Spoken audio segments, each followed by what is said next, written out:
Welcome back in my YouTube channel. आज हम लोग पढ़ने वाले हैं एक सेकेंड टॉपिक, और जो हमारा टॉपिक है वो है लॉ ऑफ डोमिनेंस, जिसे हिंदी में बोलते हैं प्रभाविता का नियम।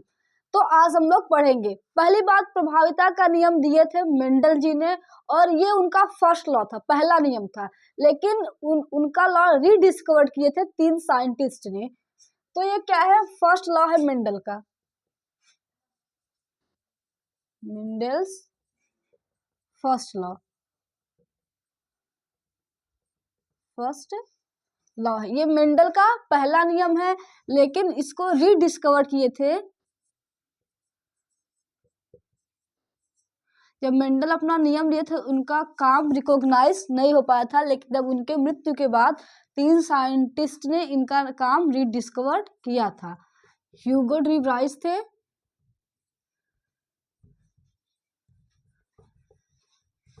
रीडिस्कवर किए थे किसमें? 1900 में किए थे, 19वीं शताब्दी में किए थे। और साइंटिस्ट का नाम है Hugo de Vries, Carl Correns और सैरमार्क।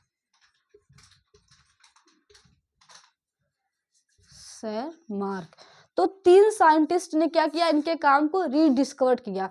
ये तीनों साइंटिस्ट अलग अलग देश के थे, लेकिन एक ही लॉ को एक ही समय पे क्या किया? उन्होंने पब्लिश किया। ये 3 साइंटिस्ट थे, और ये जो है फर्स्ट लॉ है, और ये डिपेंड होता है किस पे है? मोनोहाइब्रिड क्रॉस पे है, based on mono hybrid cross. Monohybrid cross, mono का मतलब होता है एक, हाइब्रिड का मतलब होता है प्योर नहीं है, वो क्या है? हाइब्रिड है। मतलब इसमें केवल एक लक्षण को लेकर, जिसमें एक लक्षण को लेकर क्रॉस कराया जाता है, वो हमारा क्या होता है? मोनोहाइब्रिड क्रॉस होता है। इसमें इन्होंने कहा कि ईच कैरेक्टर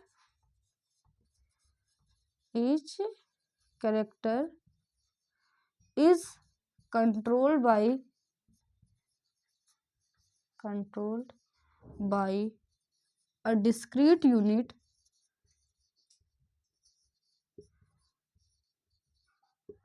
called factor,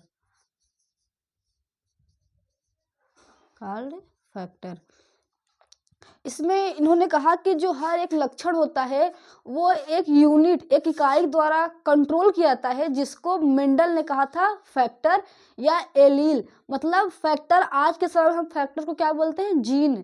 कि जो हर एक करेक्टर होता है, जैसे आई का कलर है, टॉलनेस है, ये सब जीन के द्वारा क्या किया जाता है? कंट्रोल किया जाता है। इसी को उन्होंने, मेंडल ने क्या बोला था? फैक्टर बोला था। तो हर एक जो करेक्टर होता है वो कंट्रोल किया जाता है एक डिस्क्रीट यूनिट के द्वारा, जिसको हम लोग क्या बोलते हैं? फैक्टर बोलते हैं। In case of dissimilar factor,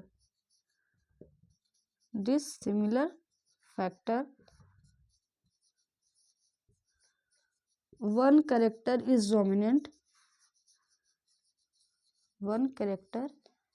is dominant, and other is recessive.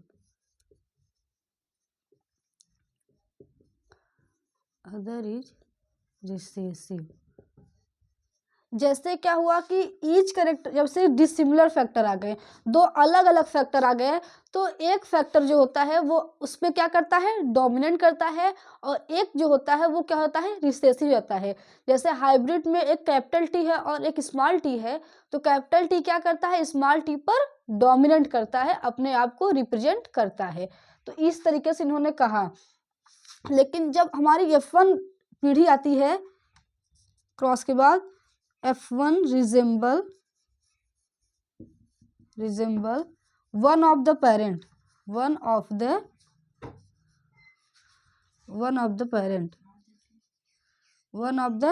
Parent, जैसे कि F1 पीढ़ी होती है वो रिजेंबल करती है एक पेरेंट की तरह। हम इसका आप क्रॉस करके देखते हैं कि जैसे देखिए इन्होंने क्या किया, मोनोहाइब्रिड क्रॉस का एग्जाम्पल था। मोनोहाइब्रिड क्रॉस का मतलब होता है केवल एक लक्षण को लिया। तो ये हमारे क्या है, पेरेंटल पीढ़ी है। एक लक्षण लिया मतलब ये केवल कैसा लक्षण है, लंबाई का लक्षण उन्होंने लिया, केवल एक लक्षण लिया और वो लंबाई का लक्षण लिया। कैपिटल टी वाला दिखाएगा डोमिनेंट लक्षण को, जैसे कि टॉलनेस, और स्मॉल वाला दिखाएगा ड्वार्फ मतलब बौनापन को। अब इनका हम गैमीट बनाएंगे, दोनों क्या बनेंगे, गैमीट एक जैसे बनेंगे, स्मॉल टी और स्मॉल टी।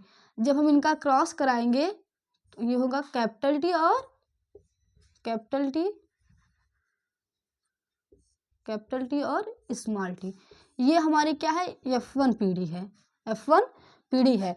तो देखिए कैपिटल टी और स्मॉल टी, तो मेंडल जी ने यही कहा कि हर एक जो करेक्टर होता है वो कंट्रोल होता है किसके द्वारा, फैक्टर के द्वारा।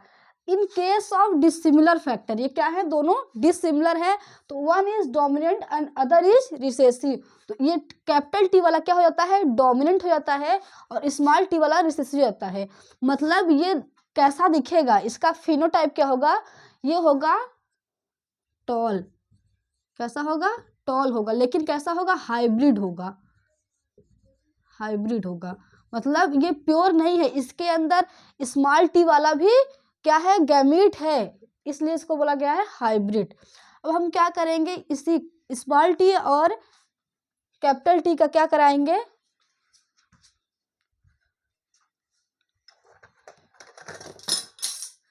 कराते हैं सेल्फिंग। जब कराएंगे तो हमको मिलेगा F2 जनरेशन।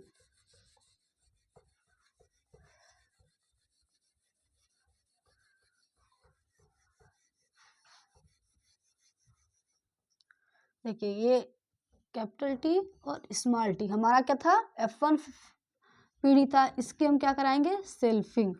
सेल्फिंग का मतलब होता है उसी का उसी के साथ क्रॉस।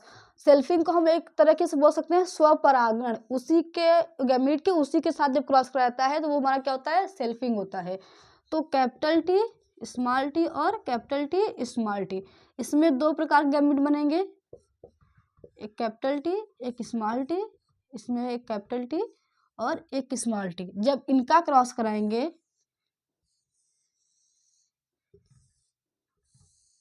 ये कैपिटल टी ये स्मॉल टी इधर रख लेते हैं, इधर कैपिटल टी इधर स्मॉल टी, कैपिटल टी और इधर capital T, capital T small T, capital T small T और स्मॉल टी स्मॉल टी। तो हम यहाँ पर लिख सकते हैं फिनोटाइप रेशियो। फिनोटाइप का मतलब वो दिख कैसे रहे हैं, लंबे कितने हैं, ये वाला कैसा होगा, लंबा होगा, ये वाला भी कैसा होगा, लंबा होगा, ये वाला भी लंबा होगा, ये वाला क्या होगा, बौना होगा। तो तीन कैसे हैं, लंबे पौधे हैं, और एक कैसे हैं, बौने पौधे हैं। अगर हम बात करते हैं जीनोटाइप की, किसकी, जीनोटाइप की, देखिए जीनोटाइप का मतलब उस जीनोटाइप का मतलब क्या होता है कि उसके जीन कैसे हैं। तो देखिए ये वाला जीन अलग है और ये दो सेम है और ये वाला डिफरेंट है। तो रेशियो कैपिटल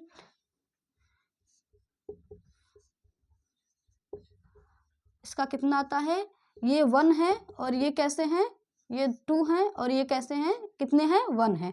तो 1 क्या है, इस कैपिटल टी, दो क्या है कैपिटल टी स्मॉल टी और एक क्या है स्मॉल टी। तो इसका फिनोटाइप रेशियो कितना होता है, 3:1 होता है, और जीनोटाइप रेशियो क्या होता है, 1:2:1 होता है। तो प्रभाविता का नियम यही कहता है कि जब दो अलग अलग प्रकार के फैक्टर होते हैं तो उसमें एक फैक्टर जो होता है अपने आप को डोमिनेट कर लेता है, प्रबल होता है, अपने आप को ही केवल प्रदर्शित कर पाता है, और एक लक्षण जो होता है वो रिसेसिव रहता है, वो उसके कारण दब जाता है, अपने आप को व्यक्त नहीं कर पाता है। तो यही होता है हमारा प्रभाविता का नियम। आई होप आपको समझ में आया होगा।